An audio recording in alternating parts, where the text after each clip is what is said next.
welcome to the Alumni House podcast. We're back after a really, really long time for the both of us, not for Quacker. My name is Matt.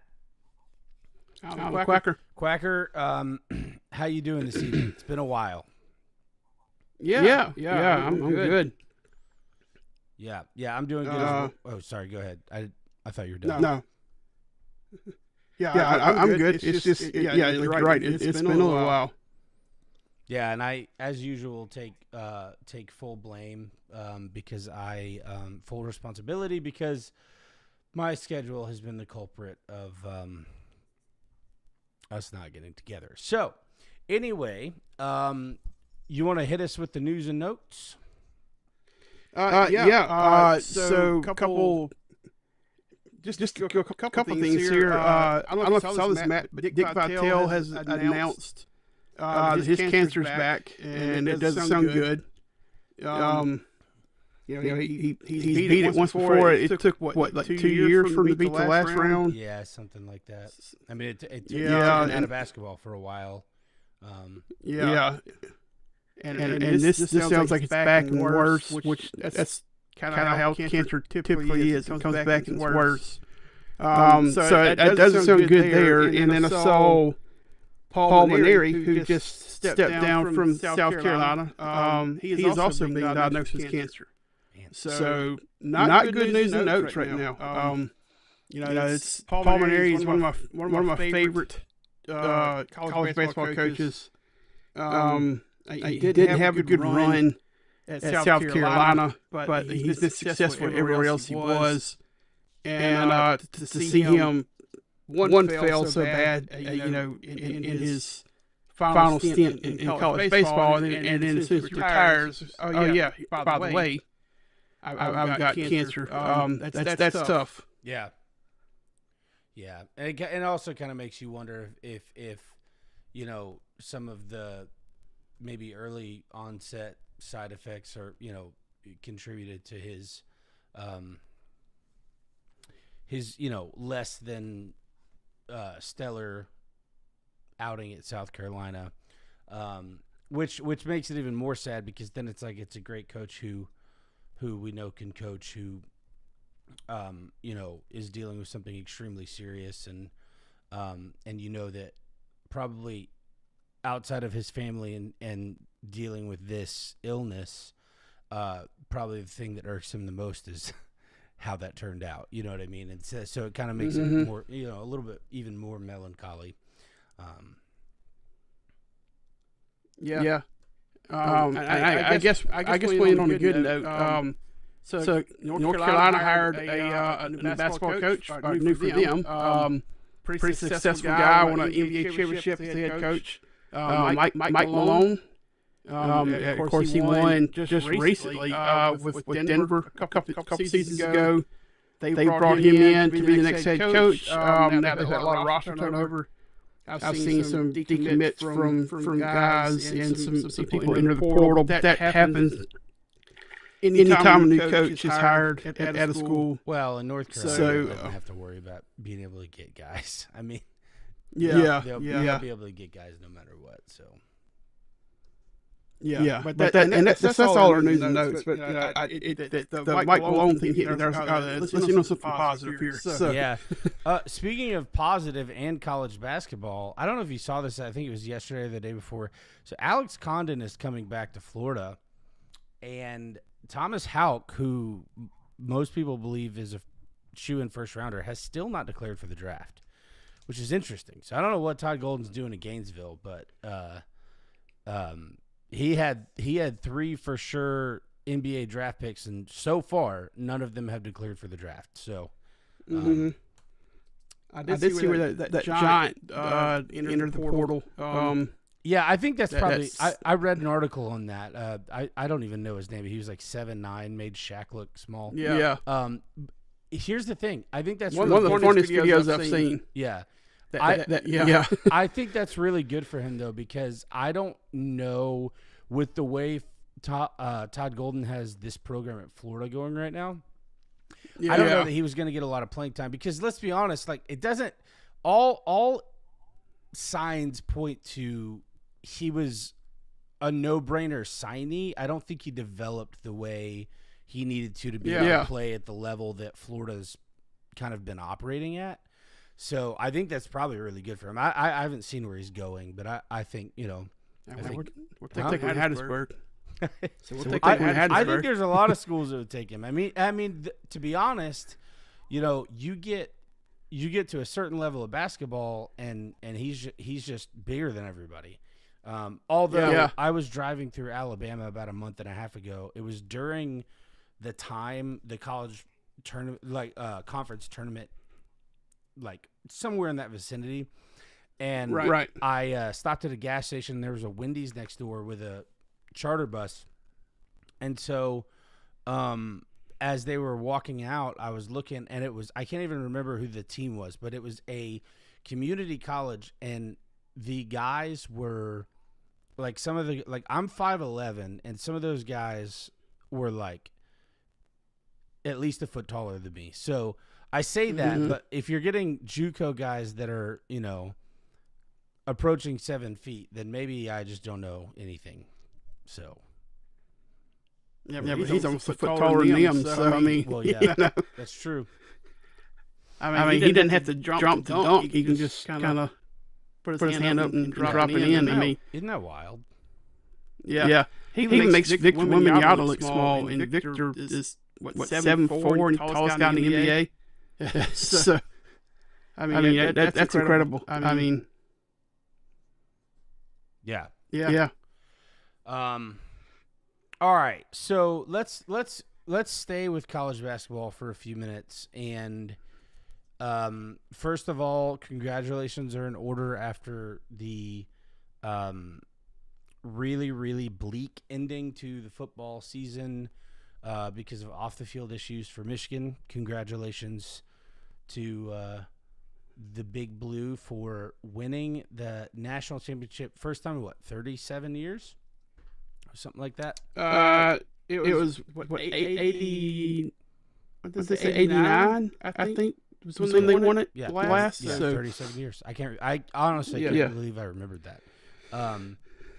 But that's really cool. And to be honest with you, watching Michigan's Final Four game, I didn't think that UConn had a shot, and so Hurley just showed us all again why he's considered one of the best coaches in college basketball, because he took a team that had no business really even being on the court with Michigan, and they would not give up. I mean, there were a couple of times in that game under 5 minutes where I thought, okay, after this next possession, if UConn doesn't score, I'm going to bed. And they wouldn't score, and then I was like, I'll watch through one more possession. And then something crazy would happen, and they get 4 points and be back within 2 or 3 or whatever. And so and it took everything Michigan had to put them down, but they did it, and they won the championship against a really good UConn team. And I thought it was cool. Yeah, and Arizona, I think, was. I know some people would contend Duke, but I think that Arizona was probably, if you average out the whole year, the consensus number 1 for the season, just in terms of and they were the odds-on favorite to win it.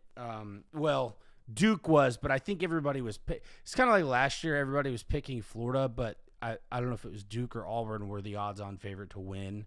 I feel like everyone was picking Arizona, and Michigan just made them look silly. Yeah, and Arizona was so athletic. I mean, they were just jumping out of the gym and the games I watched. I was always so impressed with how they played, and then to get, like you say, to get look, like they were like a JV team. Right. I was just, and I don't know if you saw this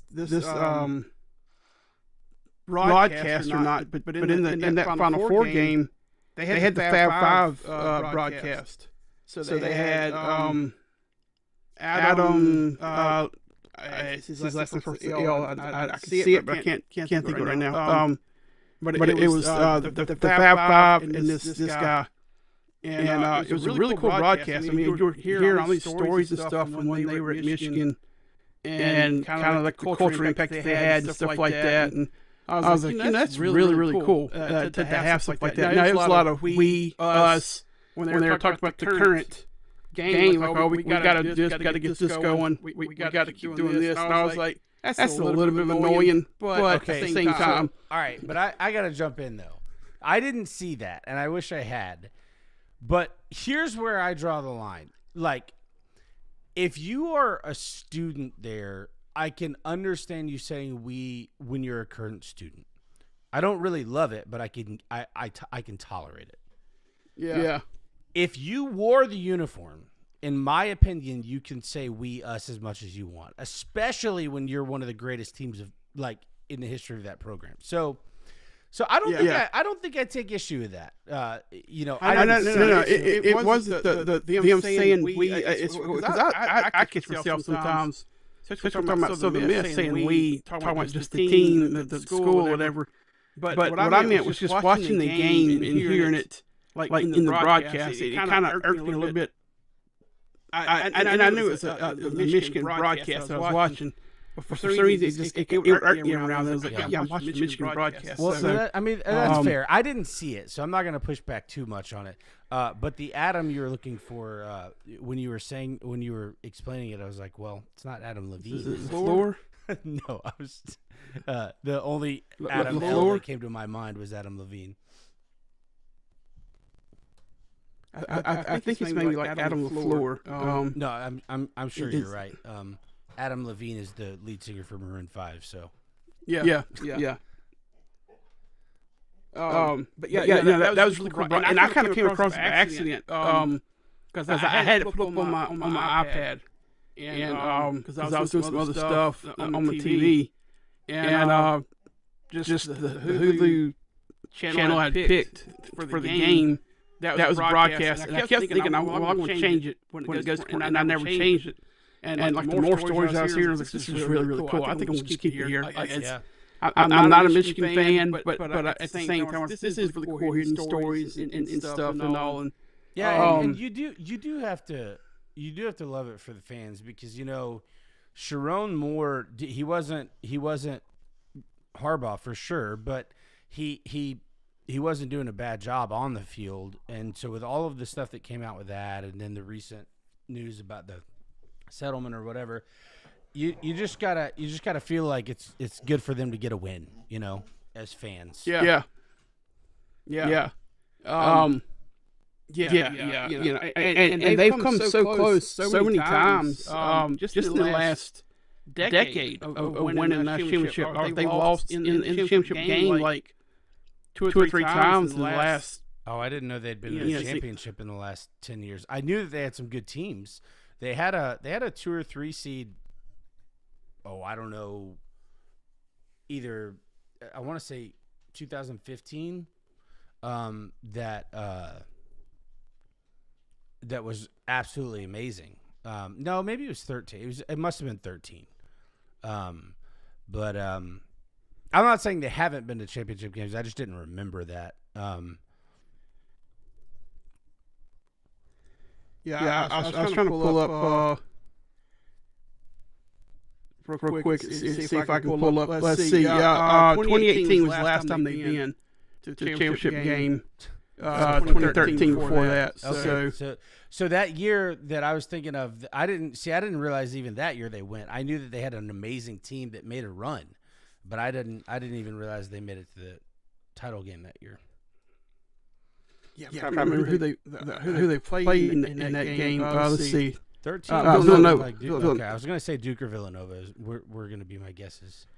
They lost to Louisville in 13, and then Villanova. That was when they weren't even close in that one. So well, that's when Jay Wright had it cooking right before he retired. Mm-hmm. And then Villanova stopped caring about basketball apparently because they've been really bad. Well, when you lose a legend like Jay Wright, it's hard to be the next person in. I mean, I get it. Like, I'm not saying like you come in and just replace him, but they haven't even been like Mike White at Florida following Billy Donovan, right? They're not even like mediocre. They've been terrible. You know what I mean? And maybe calling Mike White at Florida mediocre is a little generous. I mean, he wasn't. He was a little below mediocre, I guess, but still better than what Villanova's been. You know. Yeah. So. Villanova's one of those teams I've kind of always liked. You know, I've never been like a big fan of, but I always just kind of would kind of pull for them in tournaments and stuff like that. You know, because they were always one of those scrappy teams that I always kind of like to see make big runs and stuff. So I have two. I have two, but I pretty much only felt that way because of Jay Wright. So now that he's gone, like I would still probably cheer for them if they weren't playing my team, but I think that's faded for me a little bit. Yeah. He's one of those coaches that he's such a class act and all that. You know, it was easy to pull for. And to me, when Tony Bennett was at Virginia, I felt the same way about them. What a Virginia fan by any stretch of imagination, but I would pull for him because I was a big Tony Bennett fan. So. As long as they weren't playing my team, I would pull for them. So what else from the tournament stood out to you? I know that I want to ask you this because you're a big, I am too, but way more so than me. You're a big Cinderella guy. This tournament didn't have a lot of Cinderellas. It had a few moments here and there, but by and large, it had a couple of number one seeds sweating uncomfortably. Like Duke won their game. But this was one of the more chalky tournaments we've had. I mean, I feel like it's only been 3 weeks. I feel like it's been a year since the first round or first weekend. I guess the biggest upset of the weekend was Iowa beating Florida. Iowa's probably the closest to a Cinderella we've got. I know that I wanted Iowa to punch their ticket to the Final Four, but they just didn't have enough gas in the tank, to they made it to Elite Eight, which is still really impressive. Yeah, and they were competitive in the game, so but. What stood out to you in the tournament? Like, what were the storylines that you were following that you're like, I want to see this happen or this happen? Because I think for me, Iowa was probably the biggest one. That was a big one because one of my brackets they completely destroyed because they had Florida winning it all. And I actually think that was the bracket that I had picked for our group, the Alumni House podcast group on the ESPN thing. Was Florida, and so that was destroyed opening weekend. How good Illinois was really like I didn't know just how good they were. I mean, they beat Houston by 10 and in the Sweet 16, and they made it to the Final Four. They got thumped by UConn in the. But I think it was like the second half where UConn kind of pulled away in that one. They won by 9, so it wasn't a real thumping. But they won by 9, but they were up by like 25 in the second half. So like it was, it was a thumping. Okay. And then just how dominant Michigan was. I mean, like that. I knew they were good, and I had them to pick to win it in one of my brackets. I don't really know why I picked them to win it. I just kind of did. But I mean, they proved me right in that one. I was really hoping Michigan State would make another Final Four run. I would love to see Izzo get another championship. They got UConn. That was one where they made it to the Sweet 16. That was as far as they made it. I mean, there was quite a few. Nebraska, the run they went on, that would shock me. Well, I think the big thing with Nebraska was just how good their whole season was. I mean, because Nebraska's never. I think they set a program record for wins this year. which was pretty impressive. So I want to touch on something you said about Iowa blowing up your brackets. So they blew up every one of my brackets because I had Florida going to at least the Elite Eight in almost every bracket. I had Houston beating Florida in some, Florida beating Houston in others, but either way, I had Florida there. And in the ones that I didn't, I had Vanderbilt in the Elite Eight against Houston. Well, not only did Iowa beat Vanderbilt, which knocked out my Sweet 16 matchup, or my round of 32 matchup, it got entirely blown up because my Elite Eight team, for like one of my Elite Eight teams from that region, in all of my brackets, was gone in the second round. Right. So, yeah. So that wasn't fun, but I was impressed with Alabama.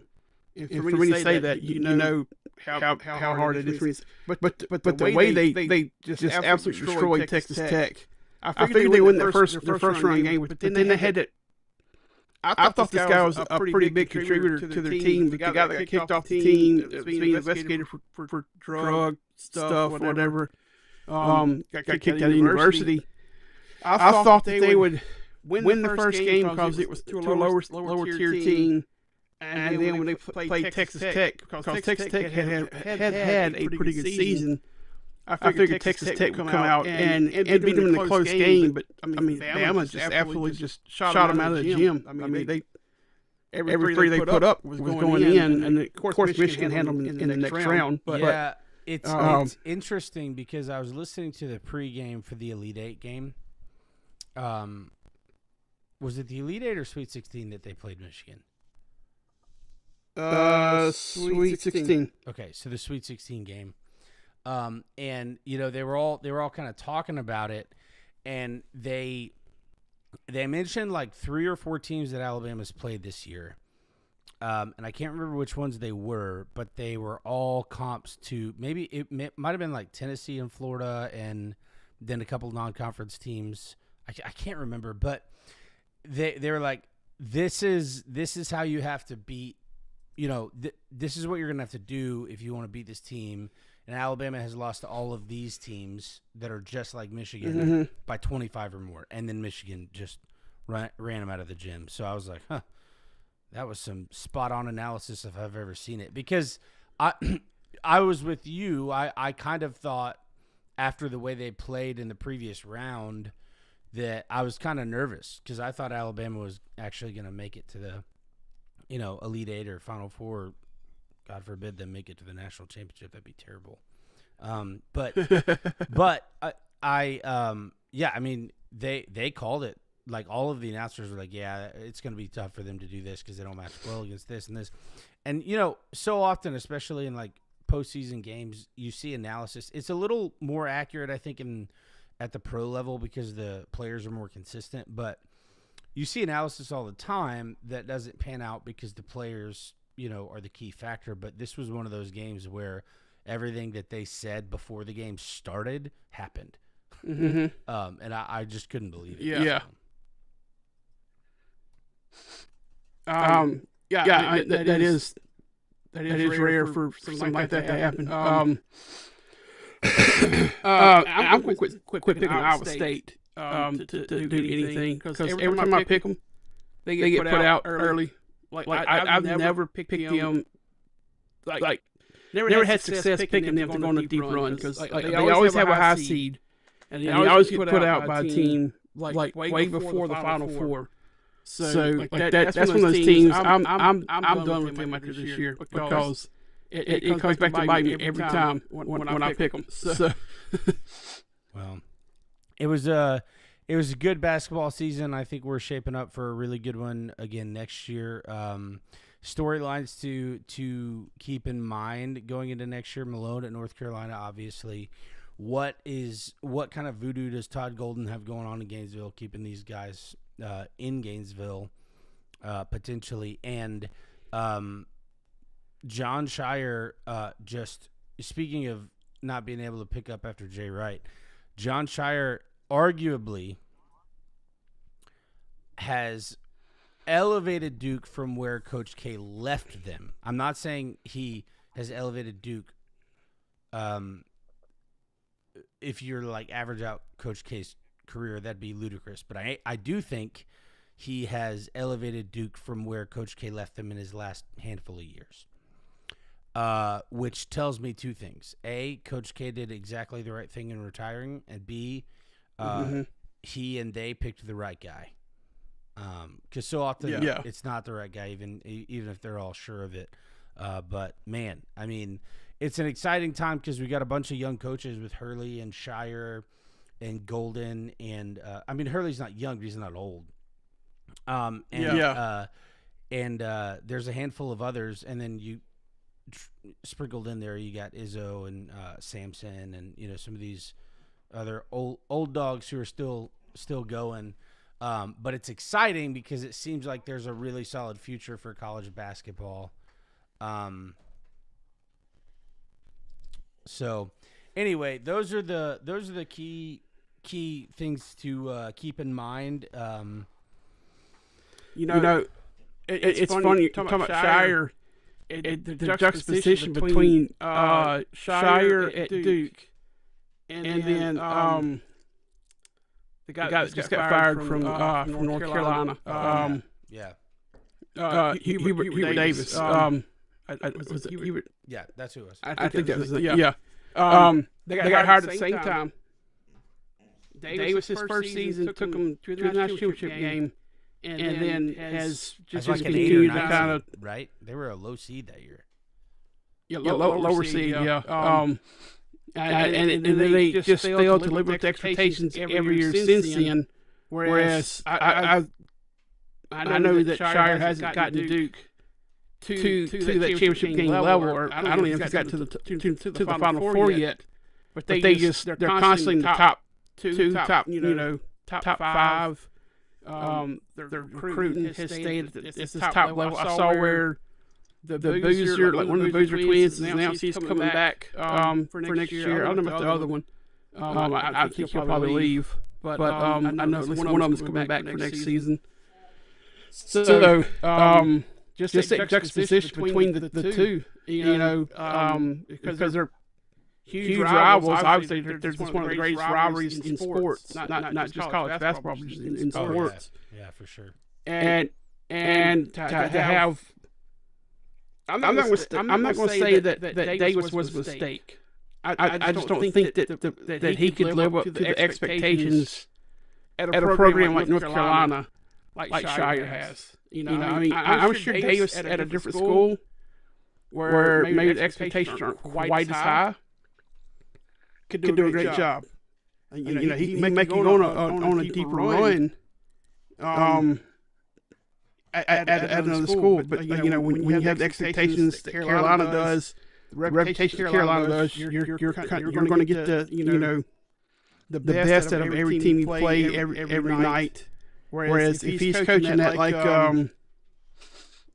Vanderbilt, right, who doesn't have a rich history of college basketball, like a Kansas, like a North Carolina, like a Duke, without the pressure being there, you maybe can come in as an underdog and pull out some wins that that you wouldn't get otherwise.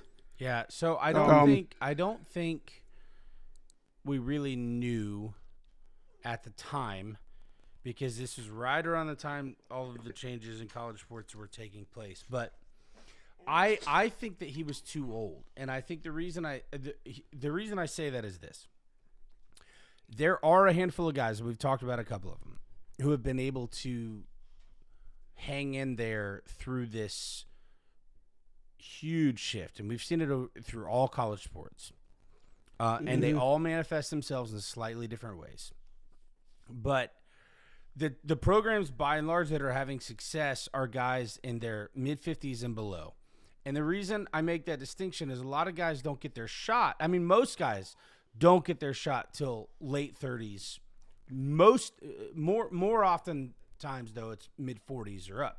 So Mm-hmm. these coaches who are relatively new at big programs, who are have less experience and are still building their whole philosophy, I think they've had an easier time developing an identity in this brave new world than guys who've been around a long time. Because I kind of agree with you, but I don't think it's because of pressure. I think Davis just is not the right kind of coach for any high profile program in this day and age.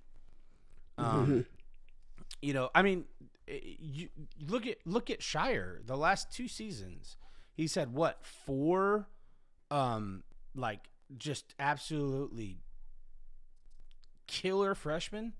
When was the last time you saw that from North Carolina? BAAAckkkk, which was what, Davis's first year? Right. So they had won the season, but he got hurt twice. And the second one, he was out for the season at that point. And of course he's declared for the draft, which I know he would. I know he's going to be one and done. But I don't know how much of a difference he would have made in that first round game against VCU. I think he probably would have made a difference in the first round game against VCU. But I don't know that he would have been enough to make a deep run, especially when he's been out as much. But that's to me, that's another thing that has hampered Davis. He's had a lot of injury problems with players, and it happens. I mean, we see that in the NFL with San Francisco every year. Somehow they have a ton of injuries, but they still find ways to win. Yeah, but I mean, strength and conditioning has a whole lot to do with that. Not as much in basketball, because basketball has more to do with like physics and like bone structure. But in football, I feel like the teams that are like the best teams you see typically, they have injuries, but they don't have crazy injuries because their strength and conditioning is like next level. They may have a freak injury here or there, but generally you don't have an injury sheet that's like this long. But no, I mean you're right. I mean there are a lot of factors, and I don't think Davis is at all a bad coach. And I tend to agree with you. I just think my reasoning for why I think it didn't work out is slightly different than yours, but I think we agree on the fact that it's not that he's not a good coach. Yeah.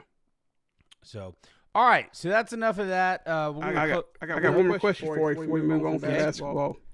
So Bill Self he's coming back next year. He's had a lot of health problems this year. Do you think next year's his last year? I think probably, because they have Kansas has not been the Kansas that we know over the last couple of years. And they've still been good. They've still, I think they were like a 3 or 4 seed this year, something like that. Yeah. But we're used to seeing them be a 1 or 2 every season, and I tend to think that this is he's probably told himself and his family, win, lose, or draw, we're going to give it one more shot, then I'm hanging up the sneakers, because, he doesn't have to prove anything to anybody. He's a Hall of Famer 100% if he's not already, because you can be inducted while you're still coaching. And so I think it's his last year. What do you think? I think it is. I think his family is going to tell him, look, we want you around for more than basketball. Basketball is not the end all be all. We want you here to be around the grandkids and everything else. So, I mean, he's won 2 national championships. I agree. He's one of the best coaches that we've seen in the last 25 years. Definitely first ballot Hall of Famer. But I mean, he's had some hard issues. Ballot in basketball, because you can get inducted. I think you can get inducted like after you've been involved for like 5 years. So Like you don't even have to stop coaching to be inducted. He's probably already but what the point I'm making is he's that caliber coach. But if you had a ballot system like they do in baseball or no, I knew what you meant. I was just saying basketball is ridiculous in that way. It is just one Hall of Fame. Yeah, it's not even college NBA and a or pro. college, yeah, they just like to be different, I guess. Another guy I think you keep your eye out for. I don't know that next year will be his last year, but I think we are seeing the end of Calipari. Not that he's necessarily like I still think he's close to the level he's been at, but you could kind of start to see it. I think he's starting to get tired of the circus. And I've said it before. I think Calipari is one of the greatest recruiters we've ever seen. I think from an X's and O's standpoint, I think he's pretty average. I think the thing is, the reason that we've seen him take a 10-seed, 12-loss Kentucky team to the national championship game is because he had all season to develop these stellar recruits, and once it finally clicked for them, I mean, average coach is all they needed because they were outstanding.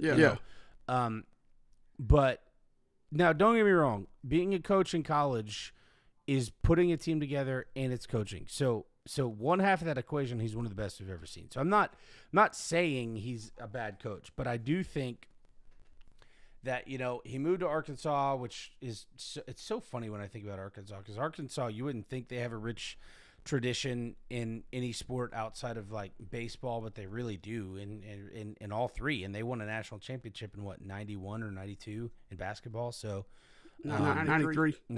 Yeah, I knew it was somewhere in the early 90s. And I like that fit, but I also think that, the way this year went, where the SEC was kind of theirs for the taking for most of the season until late when they sort of fell apart a little bit. I wonder if he gives it a couple of more years and then says, it's been fun, Yeah. I wonder how long Izzo's going to stay around. I mean, to be honest with you, I wouldn't be surprised if we get a retirement announcement this offseason. I hope we don't, but it wouldn't surprise me. The way I remember Sports Science, the show Sports Science. Well, I don't remember the show, but I remember the clip they would do in Sports Center every once in a while. I don't think I ever saw the show. They did one with Izzo, and they had him swallow this capsule that would measure like his respiration, his heartbeat, and stress level, all this different stuff. And so he took this capsule during the game, and his heart levels were to the point, and stress levels were to the point that it was like somebody under fire in combat levels and stuff. They were like, "This is not healthy for your heart, man."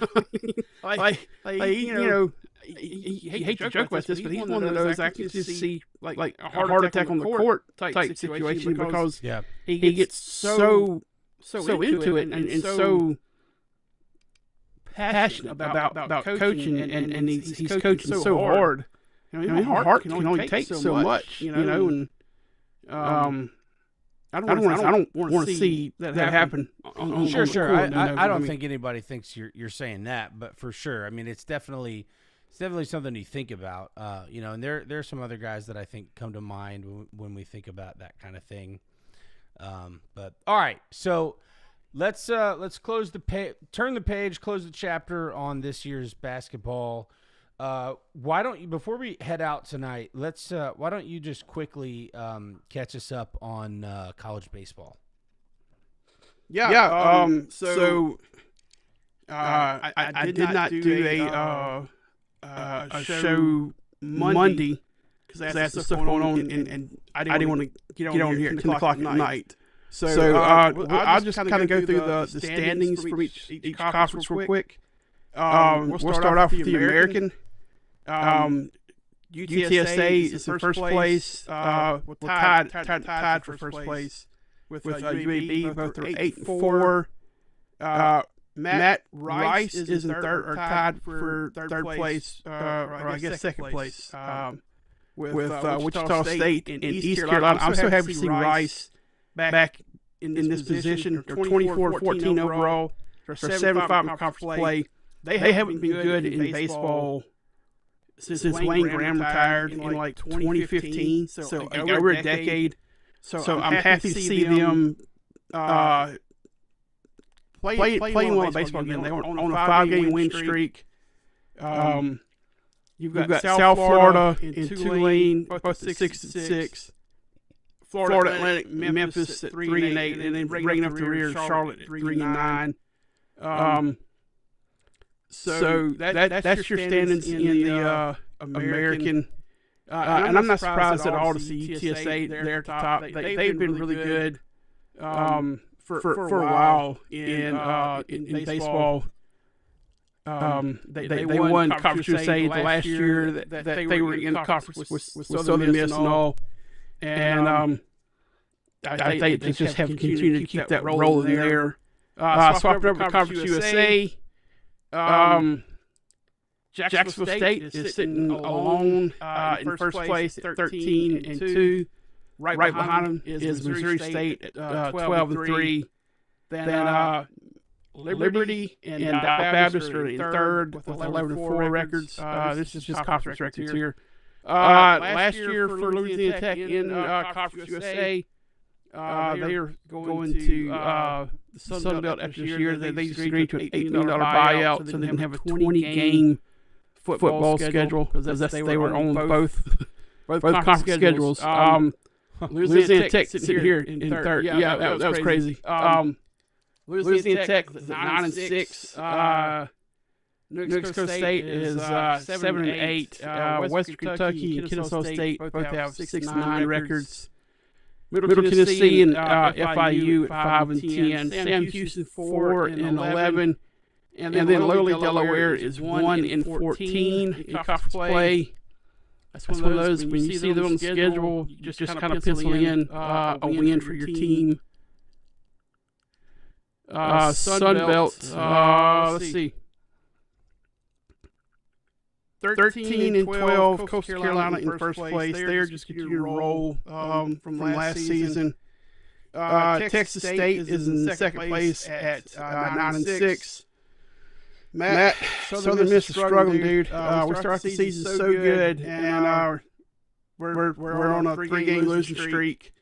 We are tied with about 5 teams at 8-7. Wow. Yeah.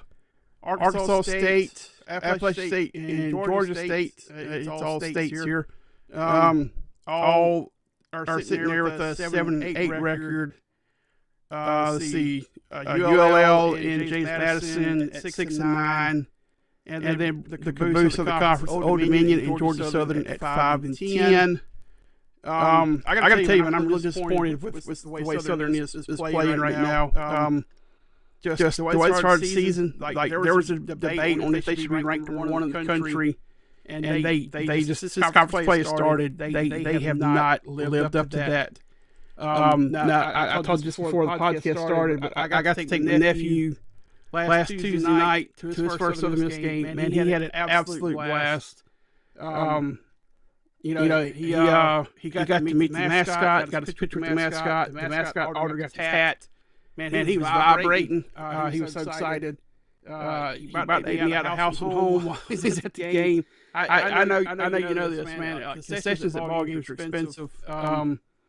I spent $37 for both of us just to have some food at that ball game. It was crazy, but definitely worth it, man. To see the smile on his face.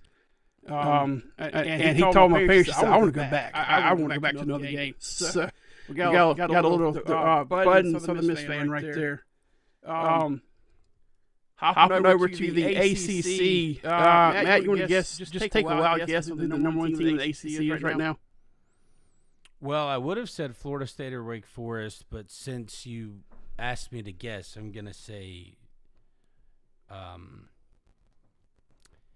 Boston College. No. That's not a bad guess. Georgia Tech with 15-3 conference record. Overall, 31-5 record for Georgia Tech. North Carolina is the second place at 13-5. Boston College, Matt, is 11-7. Okay. So not bad at all. Florida State 9-6. It's so weird here how they have the records here because Virginia is in fifth place. They have an 11-8 record. So I don't know how. Miami, NC State both are 8-7. Wake Forest 9-9, and I'm reading these in order. So this is just crazy how they have their rankings in the conference here. Duke at 8-10. Pittsburgh, Louisville, Stanford, all are 6-9, and they are somehow ahead of 7-win teams. 7-11, Notre Dame and Virginia Tech, and then Clemson's at 5-11. And that's another team. Started the season, they were in the top 5, top 10, and since conference play started, they have just cratered. And again, the caboose of the conference is Cal. I've been keeping up with ACC a lot this season, Matt, and North Carolina's been really impressive. Georgia Tech is on a 13-game win streak. Wow. I didn't realize. I knew they were winning a lot. I didn't realize they were winning that much. That's really impressive. That's the team to beat down the stretch here. In the conference, they're gonna shake up some teams when it gets to postseason play. I think they'll be a top 8 seed, and they'll host regionals. And they'll have a chance to host the Super Regionals if they can win that out. Win the regional to get to go to Omaha. I'm not sure if they've ever been to Omaha. I'm sure they have. But the way they're playing right now, man, they're the team beating ACC for sure. Yeah, and then we're gonna go ahead. I was just gonna say it's so funny for those of you who don't know this. I generally keep up with college baseball. Not as much as college football or college basketball, but pretty closely. And as you're talking here, Quacker, I just feel like I'm totally like lost because like I've had so little time to pay attention to it this year. It's kind of like suspenseful hearing you read off the standings because that's how in the dark I am right now, and it's been probably since I was in college. Since the last time I was that in the dark about college baseball, this deep into the season. Yeah. And this fixes really rocks the world here when SEC play because SEC. I admit there's some teams that in the SEC that the way they're playing to start the season. College Southern Miss, you're like, okay, this is going to be a team that's they're going to do a lot of damage. And they get in conference play, and they have just faded. Well, I do know that the SEC is really, really weird the way the standings are lined up right now. Just because I heard someone talking about it today, but that I don't really know anything more than that. First place, Georgia at 11-4. They're 30-8 overall. They're having a really good season there in Athens. I'm still not used to Georgia having a good baseball team because it's only been the last handful of years that they've been good, So I'm just not used to it. To surprise, not really probably anybody. Texas is up high in the rankings. They're tied at 2 in the rankings with Texas A&M, which is funny. A&M just beat them in the weekend series. The third game got canceled, so what are they? 2 games sweep for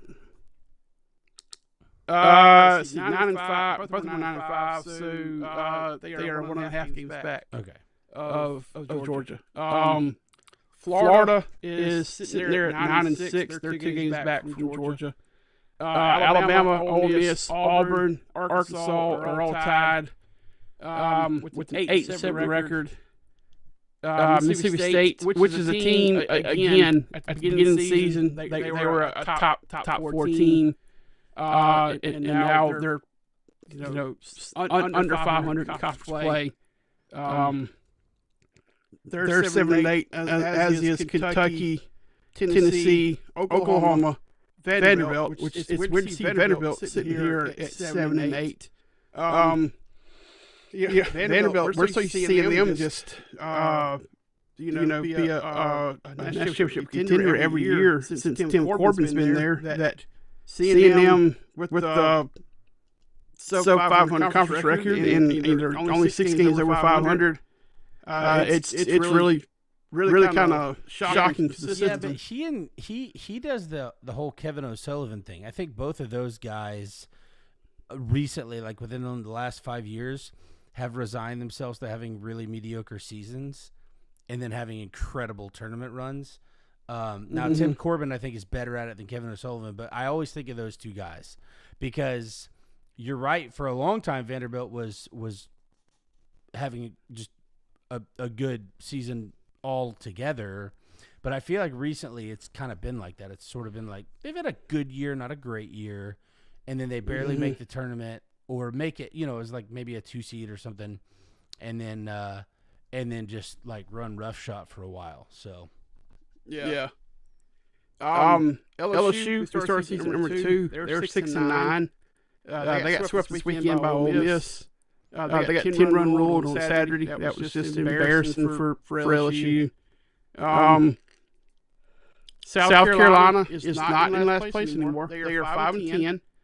And then the caboose of the conference, I don't know if they actually want to claim on all that much. I know that Matt Mitchell doesn't, but Missouri is the tail end here at 3 and 2, 3 and 12. They've been decent recently. It's so funny though. You just mentioned LSU and South Carolina. I'll tell you one thing: we are not accustomed to hearing those two teams at the bottom of the baseball standings. Mm-hmm.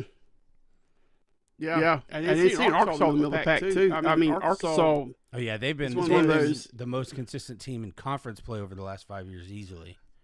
Yeah. And they were one dropped foul ball away from winning the national championship just within the last few seasons. I think Oregon State. I think that was 2018 maybe. We talk about how much success all their athletic programs have had, but Arkansas baseball, I don't believe they've ever won a national championship. They've been close a lot of times. They're kind of like Florida State. I don't think they've ever won one in football, but they've had. Yeah, they have. But they're back in the 60s. Oh, yeah. I barely got those. They count. but they count the same way Alabama counts their multiple national championships that aren't official per year. So I just think when you have 6 different organizations voting on a champion and you have segregation still in full swing, you have lack of travel, you have lack of resources, they count in terms of historical, but come on.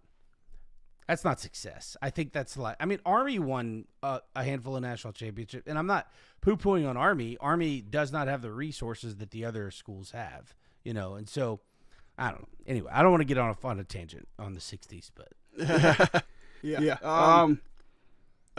In fact, Jimmy Johnson and Jerry Jones, that they played on those championship teams together. I think they won 2. I'd forgotten. No, they at least won. I knew they played together. I don't think I knew that they were on a championship team, but yeah. So there's some how I'm with baseball. Baseball is right there on the same level as football, maybe a little higher than football sometimes. I absolutely I love it. It's still the most pure of the big 3 in college sports. It hasn't quite been as tainted by all the other aspects of college, that we have with basketball and football. I'm sure you do, but it's because it has so much less exposure. It's kind of protected it,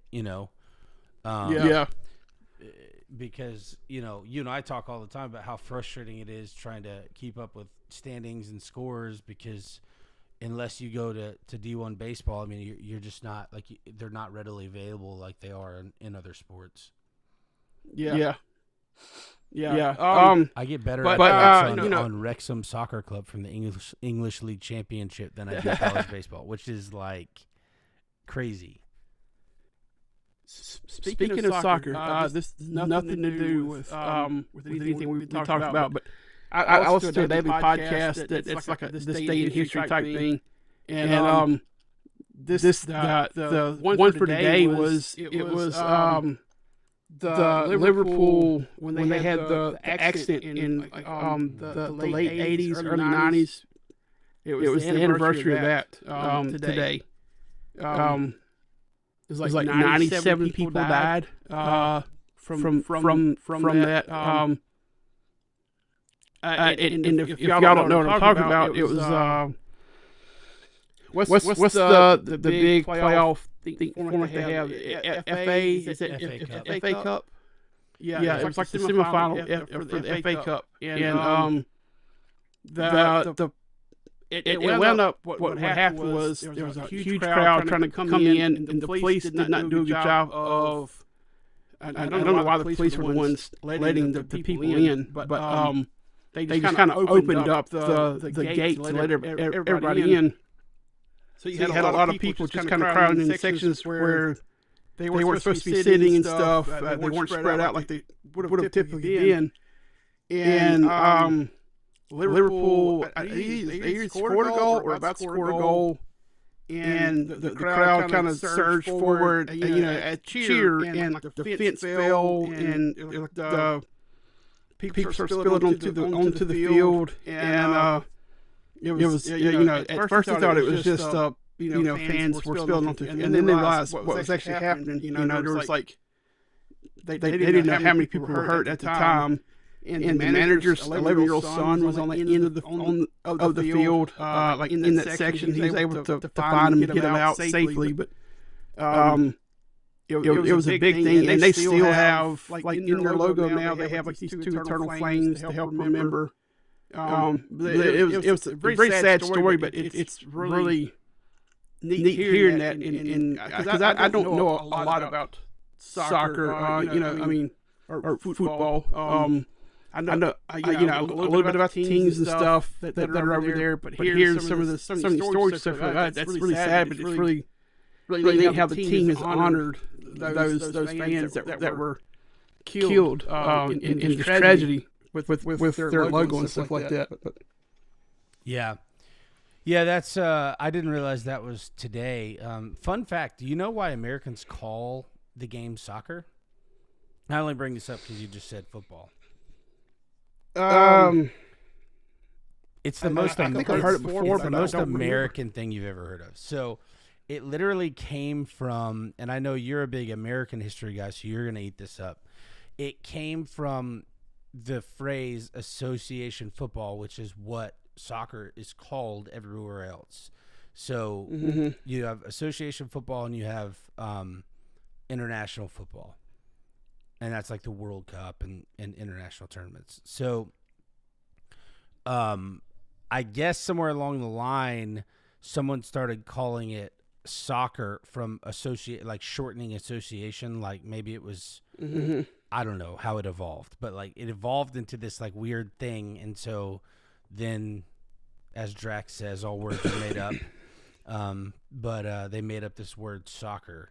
So I've always found that to be somewhat interesting. Yeah, it is cool. I'm a big Ted Lasso fan. And I have actually learned more about English soccer from watching a fictional show set in that setting. It does such a great job. I know some of the teams. It does such a great job. I knew some of the teams before, like Manchester United and Manchester City and West Ham. But outside of that, I didn't really know. I knew Wembley Stadium. I didn't know much else. You didn't know Arsenal? Come on, man. I always thought Arsenal was in Spain. I don't know. No, don't say that. I'm not a huge soccer fan. The two biggest clubs in the world are in Spain, Real Madrid and Barcelona.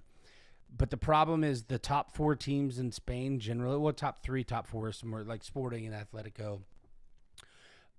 After those teams, there is no parity, so there will be like a 40-point difference. The Premier League has a lot more parity.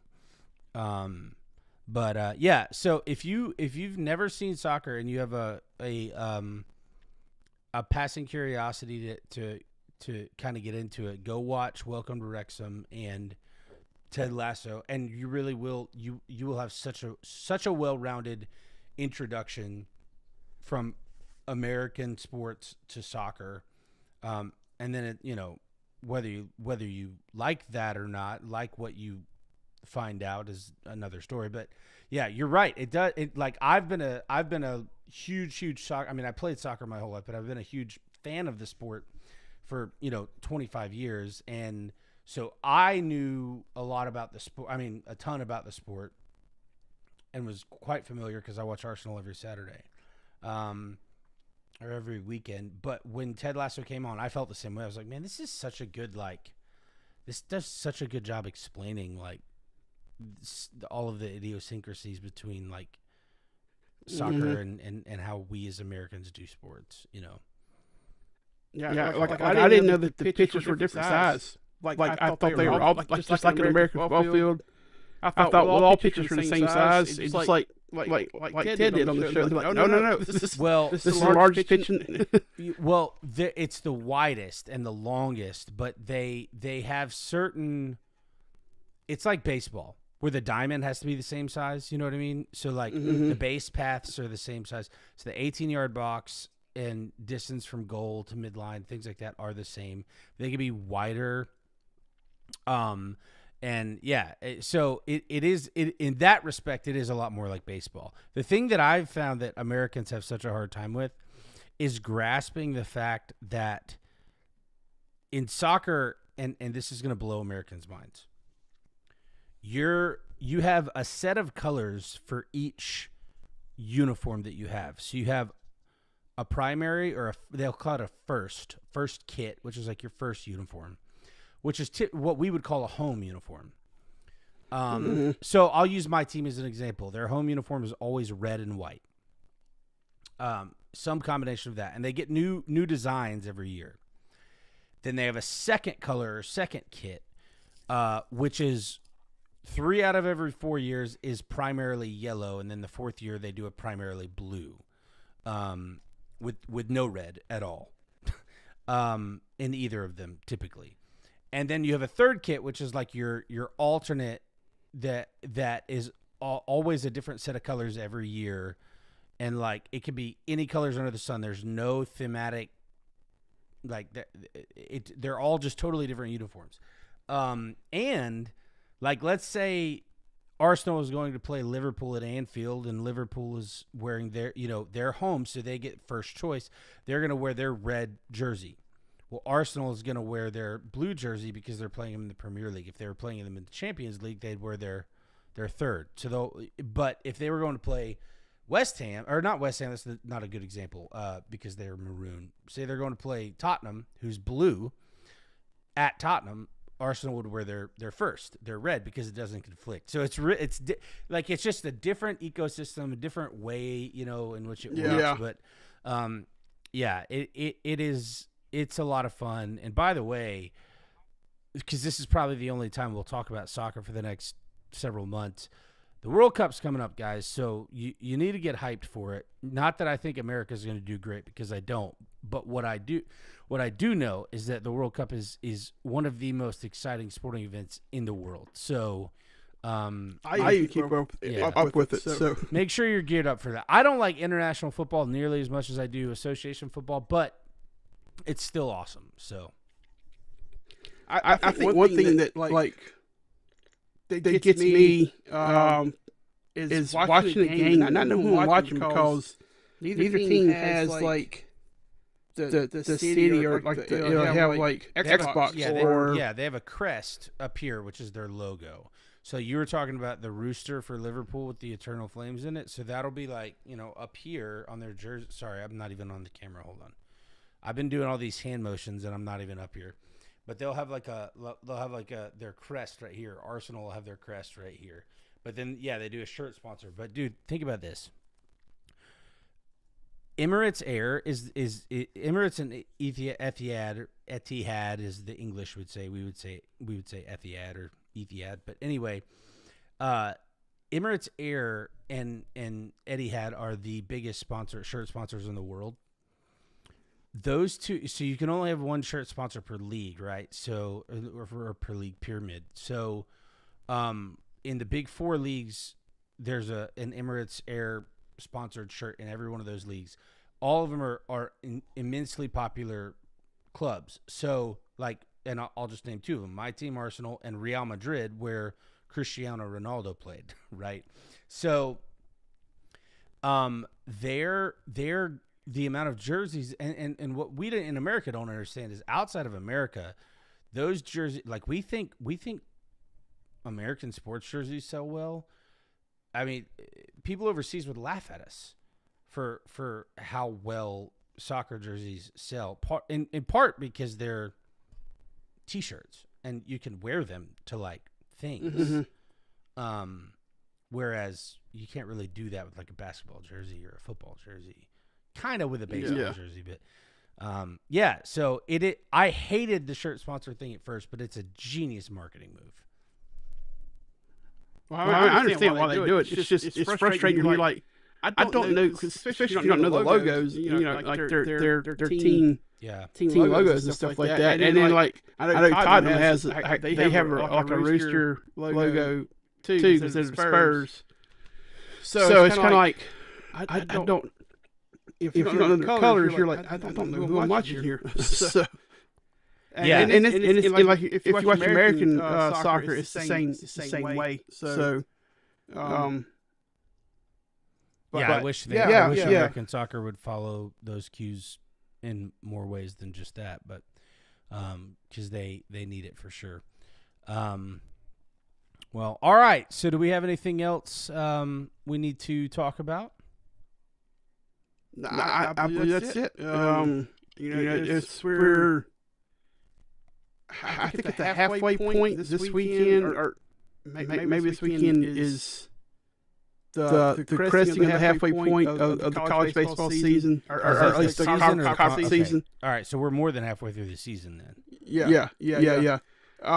So because end of May Memorial Day weekend is when they'll announce. Memorial Day weekend is when the conference tournaments are. That Monday is when they announce the regionals, and then that next week is when the regionals start. So we're kind of coasting on into the end of college baseball season. Yeah, and I say there's sport. It's how we're to this point already. I don't know, but yeah. Well, hold on to your butts because the calendar lines up just right. Everyone's is going to freak me out a little bit, but Memorial Day weekend actually falls on the second to last weekend of May this year. Memorial Day falls on the final Monday of May, but the final Sunday of May is the 31st. So it's super weird, and I have to like remind myself of that. So we're only if Memorial Day weekend, that means conference tournament is happening the week before. So that means we are, what's today? Today is the 16th. So we got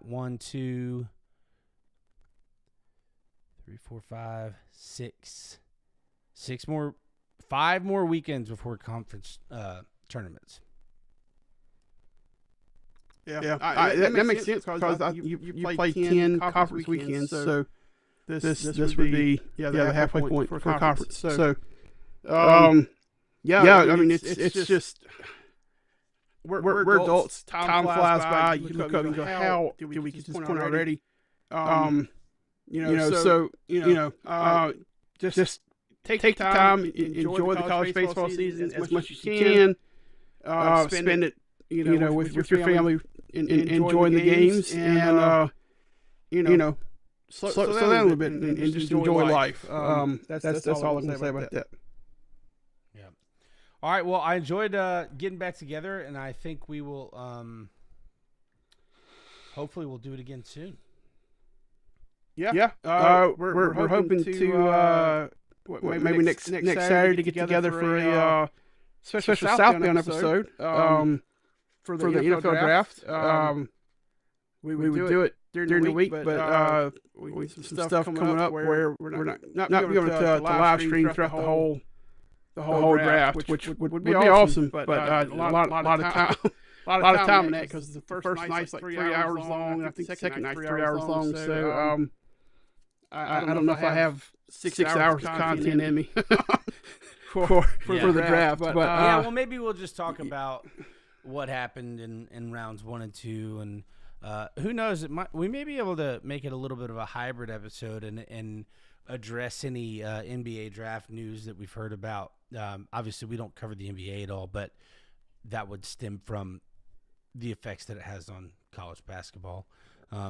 Maybe even pop in a couple baseball scores. I mean, we can make a show of it, I think.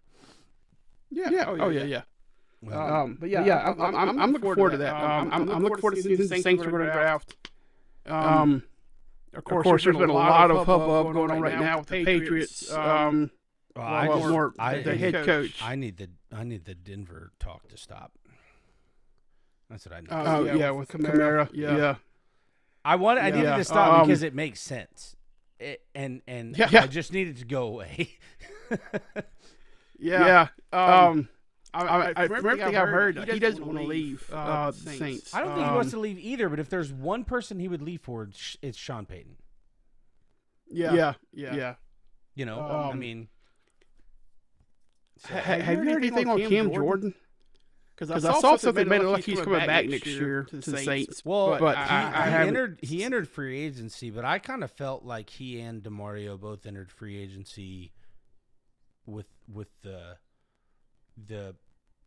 kind of the idea that they were coming back. No one said that. Huh? DeMario's signed with the Jets, so that. No. I'm just saying when they entered, that was kind of my thought. Until we got, DeMario actually sent out a thank you to the city. Cam didn't do that. Yeah. I don't think. I didn't see Cam's. So once I saw that from DeMario, I was a little less sure about it, But I don't know. Here's the thing, though. As much as I hate to see those guys go, I think it's really good for the Saints because they got to clear some cap space, and they're older guys. I still love them, and I never thought I would say this, but give me Chase Young and let's build something young. Chase Young is not young, but he's younger than them, and he's played his best football in the NFL with New Orleans. So, I think I saw something where the Saints are on the other side of the cap stuff now. I don't know. It wouldn't surprise me. Because cap went up, and they had like $6 million. What happened with Taysom? In the clear, he entered free agency, or did they trade him? No, he said he's either going to sign with the Saints or retire. So okay, they made a big deal about his last home game last year. I thought the idea was that he was either retiring or going into free agency. No, he's either going to resign. It was the thing with that was they didn't know if he was going to resign or what was going to happen. But he said it's either going to be resign with the Saints or he's retiring. He's not putting on another jersey. Well, they need to resign him because he's not young, but he's still effective. He's still effective. Yeah. So anyway, there's a little mini Southbound for you. We talk about the Saints. Didn't do as much complaining about the Saints as we normally do, but all right. They didn't give us reasons to complain this year as much. That was a good thing. Off season has been pretty smooth. The first one in a while. So, all right. Well, with that being said, thank you guys for joining us. I know Quacker's been keeping the ship afloat with the solo episodes, so thanks for doing that. Yeah, and we will see you guys next week. Have a great evening.